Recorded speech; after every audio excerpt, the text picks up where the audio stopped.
Quiero compartir con ustedes un salmo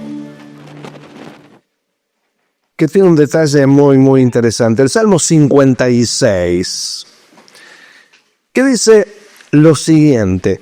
A veces nosotros leemos un texto bíblico y pasamos por alto las circunstancias que rodean al texto. Entonces nos perdemos el verdadero sentido.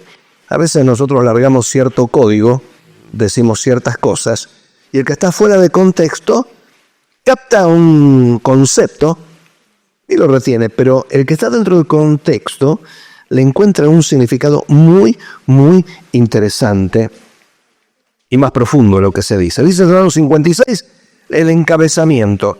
Al músico principal, sobre la paloma silenciosa en paraje muy distante.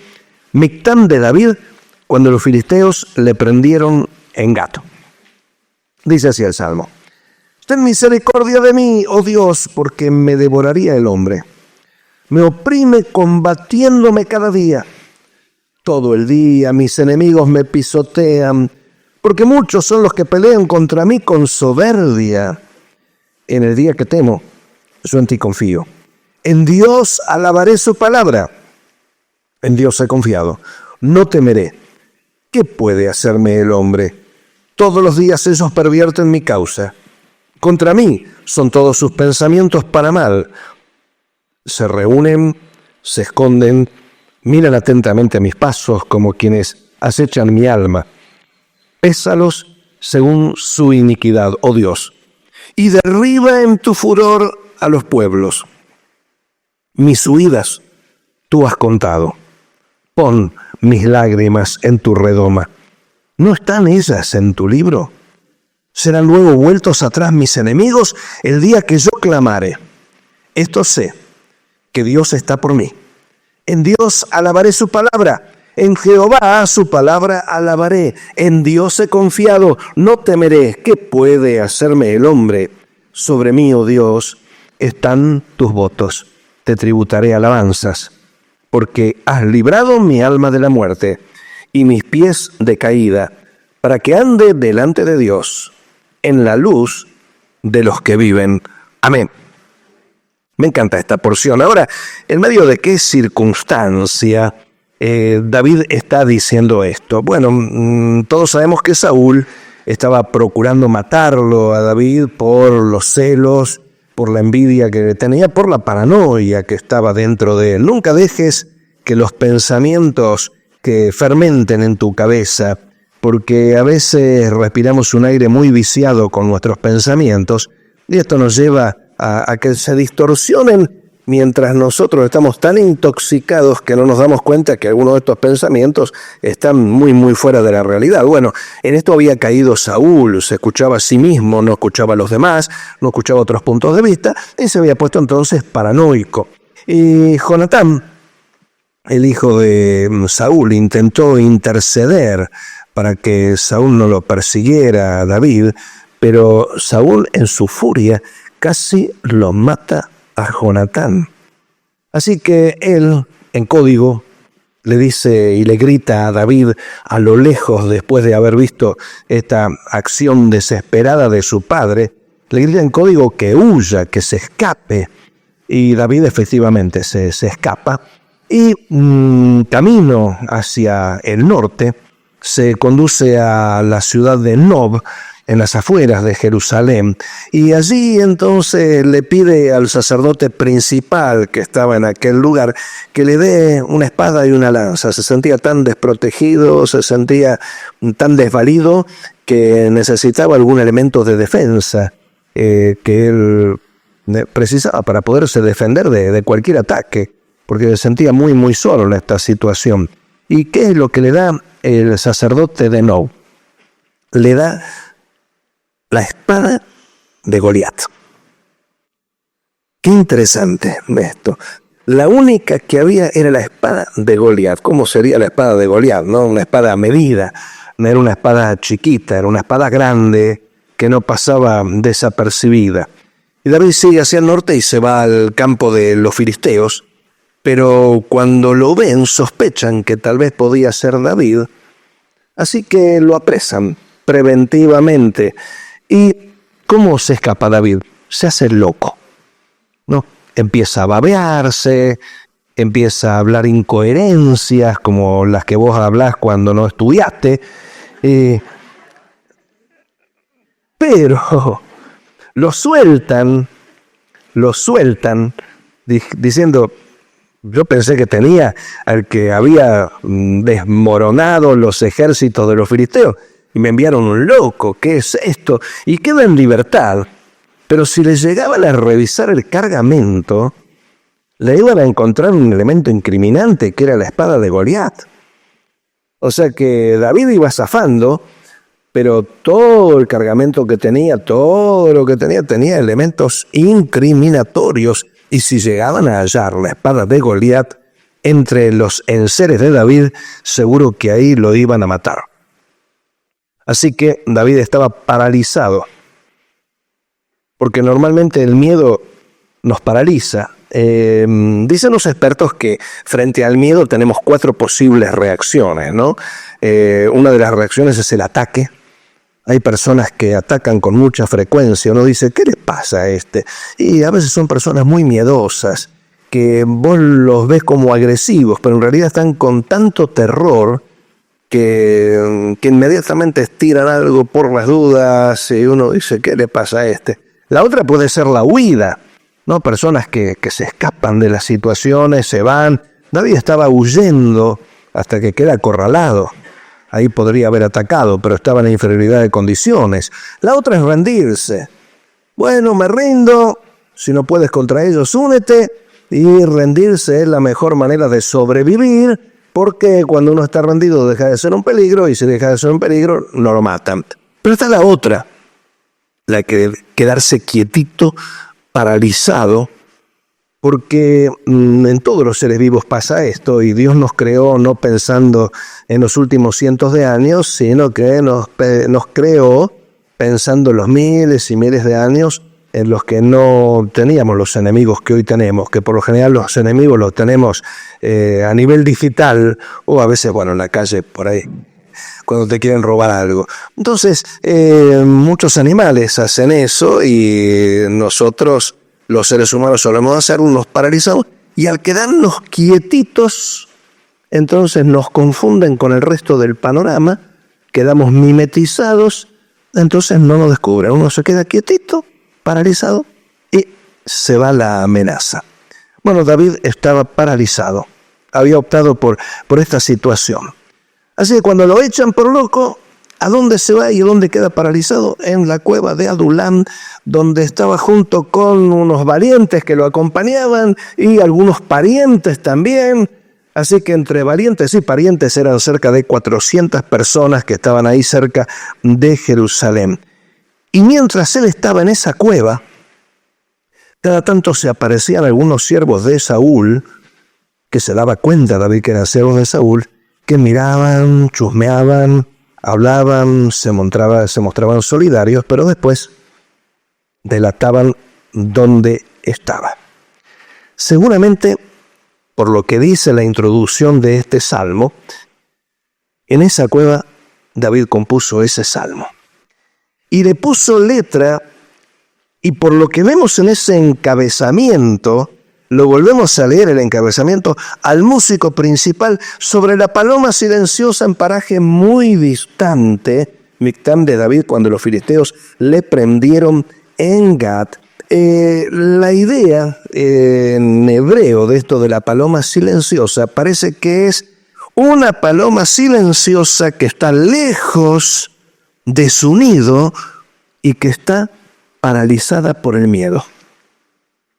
Es decir, la paloma en su nido está muy tranquila, muy bien, pero cuando se encuentra lejos de su nido y se encuentra frente a una amenaza, ahí está, quietito, no me quiero mover, casi no quiero respirar.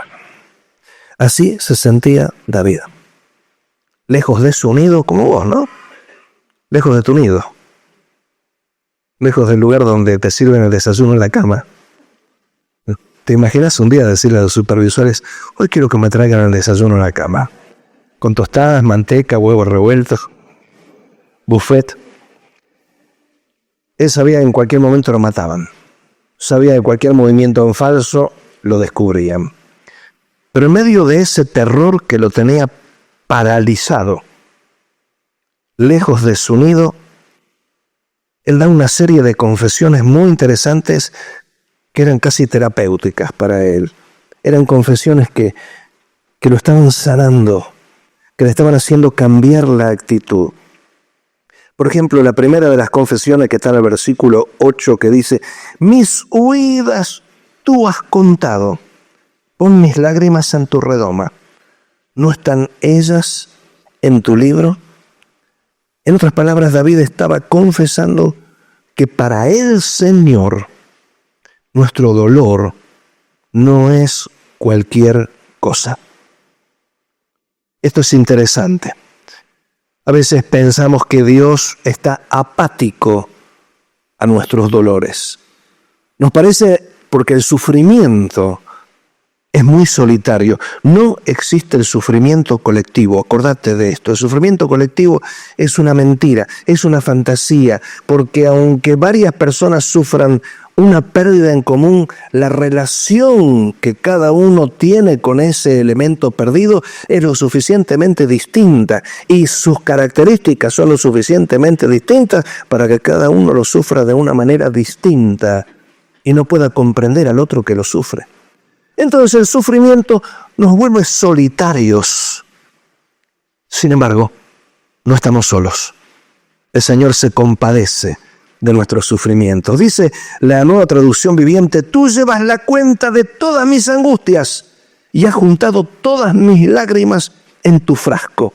Has registrado cada una de ellas en tu libro. Si David hubiera escrito este salmo en nuestros días, diría, todas mis tribulaciones las tenés en tu pendrive. Lo tenés todo almacenado, todo bien guardado. Vos sabés, vos no te olvidás. Esto quiere decir que Dios conoce tu sufrimiento, pero también conoce tu historia. Y en consecuencia de tu historia, Él conoce la característica y el grado de tu sufrimiento. Jesús lo dijo con claridad, que no cae un solo cabello de nuestra cabeza sin que sea la voluntad de nuestro Padre, y un enemigo que tengo que enseña algunas materias entre ustedes me atormenta diciendo que Dios contó mis cabellos en un día de reposo. No le hagan caso, es Ernesto Nani, enemigo público número 1 ese, ¿no? Bueno, si lo ven, mátenlo de chiquitito, ¿no? Buen amigo. Que Dios tiene nuestros sufrimientos bien atesorados, bien guardados, significa que Dios es un Dios compasivo. ¿Qué es compadecer? Porque el término compasión es un término muy asociado a Jesús. Compadecer significa padecer al lado, ponerse al lado del que sufre. Esto fue lo que hicieron los amigos de Job en el primer tiempo de Job. Fue lo mejor que pudieron hacer durante una semana, pero como no soportaron más el sufrimiento, se cruzaron de la barrera de enfrente y empezaron a confrontarlo diciendo, por algo será. ¿Por qué no nos bancamos nuestro propio sufrimiento, menos nos bancamos el sufrimiento de los demás? Pero Dios permanece al lado. ¿Qué significa compasión en griego? Habla de sentirlo en las entrañas. Es decir, que tiene repercusión en el cuerpo. Habla de conmoverse, estremecerse. Habla de sentir misericordia. Habla de sentir angustia, lástima. Esto es lo que Dios siente en medio de nuestros dolores por nosotros. No es que Dios se queda. Mira, está sufriendo. Jesús mostró compasión. Sintió compasión cuando veía al pueblo como ovejas sin pastor. Era gente que estaba con tremendas necesidades espirituales y los líderes espirituales estaban apacentándose a sí mismos sin importarles la situación de las personas. Jesús sintió compasión de aquellos que lo seguían y habían pasado toda una jornada sin comer y ahí multiplicó los panes y los peces. Jesús sintió compasión del ciego cuando clamaba a él y le preguntó, ¿qué quieres que te haga? Jesús sintió compasión del leproso cuando lo sanó. Jesús sintió compasión, y lo dice literalmente, de la viuda que perdió a su único hijo. Jesús habla de la compasión que sintió aquel que tenía un deudor en la parábola de los dos deudores y decidió perdonarle la deuda a su siervo que no podía pagarla ni con toda la vida de él ni la de sus hijos. En el buen samaritano Jesús tuvo compasión, o habló de la compasión, hablando de amor al prójimo, porque fue movido a compasión el buen samaritano.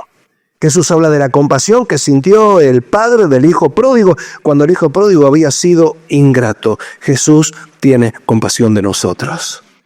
Jesús no permanece indiferente a nuestro dolor, y David lo pudo confesar en tus oraciones. Cuando te sentís en medio del dolor y en especial con miedo que te paraliza, empezá a confesar y a tomar conciencia que Dios es consciente de su sufrimiento y Dios está al lado tuyo mientras vos sufrís, porque Él tiene un plan con tu vida. En segundo lugar, David pudo confesar que Dios escucha nuestro clamor. El versículo 9 dice: serán luego vueltos atrás mis enemigos el día que yo clamare. Esto sé que Dios está por mí. La Nueva Traducción Viviente dice: mis enemigos emprenderán la retirada cuando ya clame a ti por ayuda. Una cosa sé, Dios está de mi lado. A ver, repetí. Una cosa sé, dale.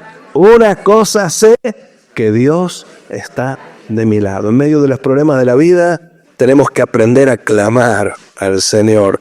Dios nos ama y Dios espera que clamemos a Él. Dios espera que nos acerquemos a Él. ¿Qué es el clamor?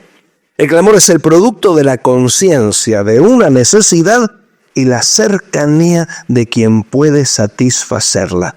No existe el clamor a la nada. El clamor surge cuando yo sé que tengo a alguien a mano, cuando sé que puedo dirigirme a alguien. Así que David nuevamente estaba diciendo: yo sé que Dios está a mi lado. No existe el clamor de la nada. La Biblia dice: por nada estemos afanosos si no sean conocidas nuestras oraciones, nuestro clamor.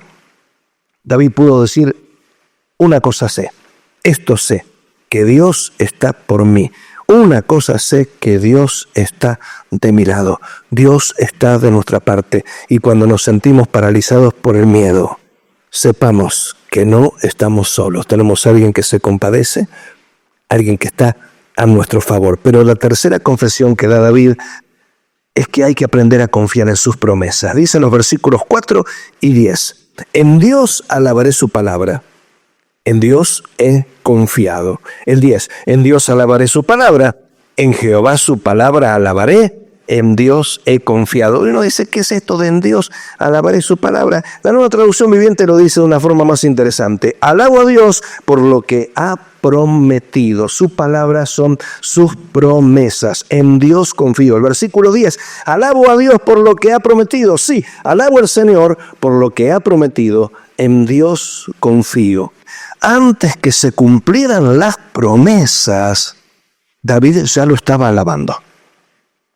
Esto es una de las cosas más interesantes que podemos tener en la vida. Cuando estamos frente a un dolor, a una preocupación, que es la forma más leve de miedo, hay algo que nos ayuda muchísimo. Hay una estrategia que nos enseñan aquellos que nos dicen cómo resolver conflictos. Es el aprender a ver más allá del problema.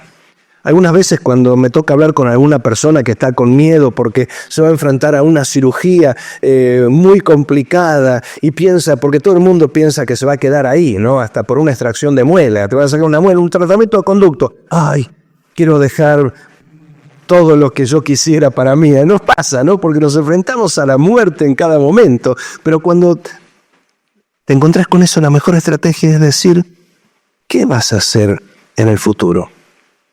Cuando a mí me habían operado de un cáncer, bueno, el médico me había hablado de algunos riesgos, algunas cosas, me había dicho que probablemente estaría en terapia intensiva durante unos días, si tenía una gran hemorragia, un montón de cuestiones. ¿Y qué fue lo que hice?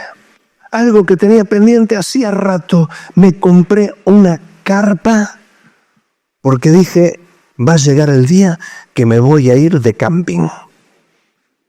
Me encanta la vida de camping a mí, me encanta, pero cuando los chicos se pusieron grandes y la artritis se empezó a molestar, dije, no, el colchón es bárbaro. Pero dije, quiero volver a una vida de camping. ¿Y qué hice? Me compré la carpa esa y ya dejé de pensar en el día en que tenía que someterme al cuchillo y dije, voy a pensar en el más allá. Cuando estamos frente a situaciones complejas, remontate un poco más allá del conflicto, pensá lo que va a ser el día después y pensá que las promesas de Dios son fieles y verdaderas. Y si Jesús te dice, pasemos al otro lado, es porque el otro lado te está esperando. Vas a llegar al otro lado. David se hallaba atemorizado, aterrorizado por lo que podía venir. Se hallaba lejos de su nido.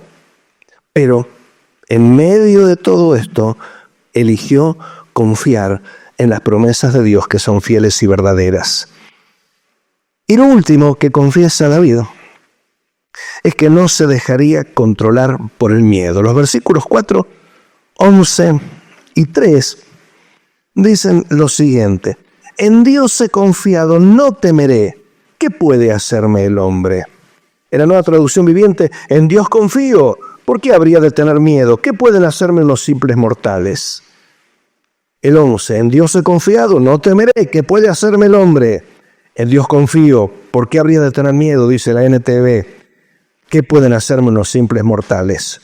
En el día que temo, yo en ti confío. Dice la NTV, pero cuando tenga miedo, en ti pondré mi confianza. En los momentos difíciles, siempre tenemos la posibilidad de elegir: aterrorizarnos, quedarnos paralizados, decir acá estoy, a ver si puedo zafar, o quedar tranquilos y decir yo elijo confiar en los momentos en los que cualquiera podría temer. ¿Cuáles fueron esas confesiones que David dio? David estaba como esa palomita asustadita, quietito, y sabía que cualquier movimiento podía traerle problemas. Encima se sentía lejos de su nido, sin ningún tipo de protección. Había salido de su zona de confort. Pero dijo, yo sé que Dios tiene compasión de mí. Yo sé que Dios está pendiente de mi clamor. Yo sé que simplemente tengo que decidir confiar en sus promesas. Yo sé que debo renunciar al miedo. Y cuando uno renuncia al miedo y elige confiar, esa quietud que parece una parálisis se transforma en la quietud de la paz. Cierra tus ojos por un momento.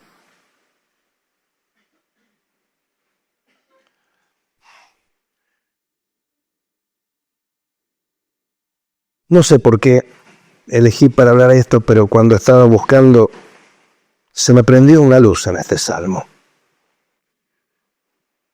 Lo que me da a pensar que Dios que te conoce, Dios que conoce tu historia, tus sufrimientos, tus preocupaciones, tus miedos, tal vez ha querido que escuches esto. ¿Estás paralizado por el miedo? Tenés una serie de temores que te dejan actuar y que terminás fundido y que te cuesta levantarte porque el temor te carcomió, te consumió. Hoy podés decirle al Señor, Señor, en estos momentos de temor, elijo confiar, porque sé que estás a mi lado,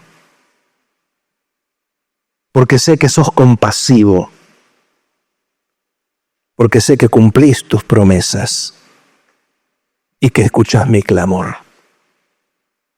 Todos aquellos que hoy se sienten como una palomita paralizada lejos de su nido y quieren tomar la decisión de confiar en el Señor. Todos aquellos que están pasando por esto, pónganse de pie en este momento como una forma de confesar, yo elijo confiar en el Señor.